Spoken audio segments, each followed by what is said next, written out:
Hola, Aquarius Sun, Leo Moons. Welcome to your 2021 Sun Moon reading. When you read it is when you were meant to see it. It doesn't matter the time of year. And keeping that in mind, go check out your 2020 Sun Moon readings in my playlist.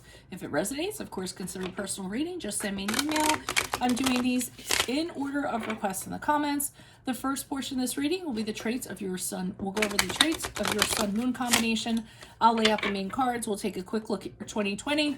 The second portion will be the link below to your Vimeo reading, where there will be a deeper interpretation of the cards with clarifiers.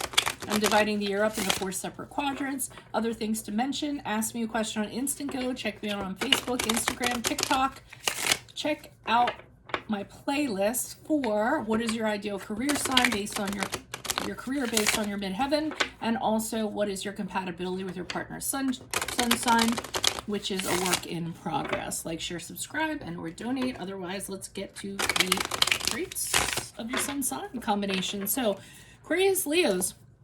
While you're warm, generous, and confident, you can also have tendencies to be arrogant, hasty, and may need to be more considerate of others. You're an individualist who likes to be admired for your originality, as you should, because you excel at this trait. You treat people as your equals and are friendly and kind.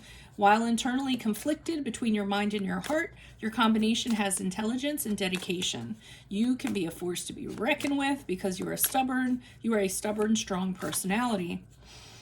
Always a romantic and one to love being in love. When the work settles into a relationship, you might consider it drudgery. You need a partner who is secure and as much of an individual as yourself. Sometimes your coolness and putting yourself first can be misinterpreted by your partner. You also crave attention in all relationships, platonic or romantic, and they will see your best side when you receive it. When you are the boss in your career or job, you go between being confident and authoritative or relaxed and flexible. You must be loved and appreciated in your career. Since you have the tendency for the dramatic, you're drawn to the theatrical arts, where your need to express can be met through performing. You learn from experimentation and are dedicated to master whatever it is you set your mind to. So let's see what's going on. Holy Spirit, angels, divine guides, universe, can you please provide your truth, your wisdom, your clarity, your insight for Aquarius Sun, Leo Moons for the year 2021. What do you see? What do they need to know to reach your higher ground, become closer to universe and closer to divine through your messages for their greater good? Aquarius Sun, Leo Moons. Did I mix it up? I hope not. Aquarius Sun, Leo Moons. What do you see? What do they need to know? These cards are bothering my OCD. January, February, March for Aquarius Sun, Leo Moons, please. January, February, March. We have the Sun card in reversed. April, May, June. Aquarius Sun, Leo Moons. We have the Knight of Pentacles in the upright. July, August, September, please. Aquarius Sun, Leo Moons. Oh. Whoa. They flipped out the Knight of Wands in the upright. Interesting how these two knights are kind of going towards each other, like having a duel. And October, November, December. October, November, December for Aquarius Sun, Leo Moons. The Moon card in the upright. I feel like in the middle of the year here, you have a duality of two sides here. You know, one's the thinker and one's the doer. So that's really interesting to me. So we start off the year with the Sun card in reversed. Coincidentally, that is associated with Leo, so that makes sense because that is your sun. This card is the kind of like, things are good, but things could be better. Okay, so maybe you don't have everything that you want in your life. Maybe you're not having as much fun. Maybe you're having a hard time being optimistic or being positive. It's just kind of like, you know, there's a gray film over things during this period of time, or a black cloud, or, you know, some difficulty you're having a problem dealing with, some sadness, some sort of depression. So it's good. Things are great. But like I said, you're saying to yourself, it could be better if ...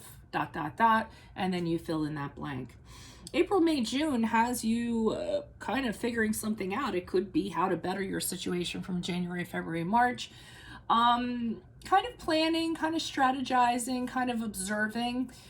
This is not a card of action. This is a card of kind of staying put and figuring out what's ahead, how to proceed, and making sure that it has as little risk as possible involved with it. The Knight of Pentacles is not someone to kind of throw themselves into something.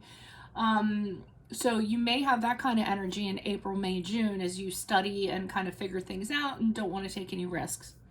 And then what's interesting to me is in July, August, September, we have the Knight of Wands who's like, yeah, screw it. Let's go take a risk. I mean, this is a guy of action. This is somebody who like has enthusiasm and jumps into things, and he doesn't think about it. He's just like, I don't care. I'll think about it later. This is the card of leap and net will appear. This is the card of feel the fear and do it anyway. So I feel like in July, August, September, whatever you were thinking about, you just throw caution to the wind and you kind of make it happen without putting a whole lot of thought into it. And I get it, because you can only think about things for so long, and then at some point you have to execute things, right?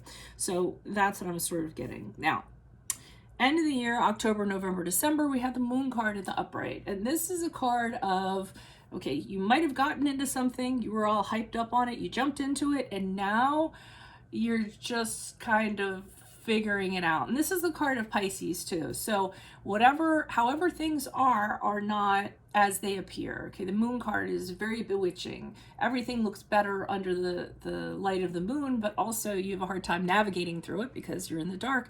You only have the moonlight to navigate with it. So this is where you're really going to have to rely on you know, your intuition, how you feel about things in order to kind of like navigate through. And on this journey, as you kind of go through this situation, you're going to encounter things about yourself, fears that previously held you back, maybe things inside of you that prevent you from moving forward on this uncertain path. Because obviously when things are uncertain, fear holds us back. So you're going to have a lot of internal conversations with yourself as you move through this in October, November, December. So that's what I have for you. If it resonates, consider a personal reading and send me an email. Otherwise, I'm taking these clarifiers and going into Vimeo. Click on the link below and meet me in there.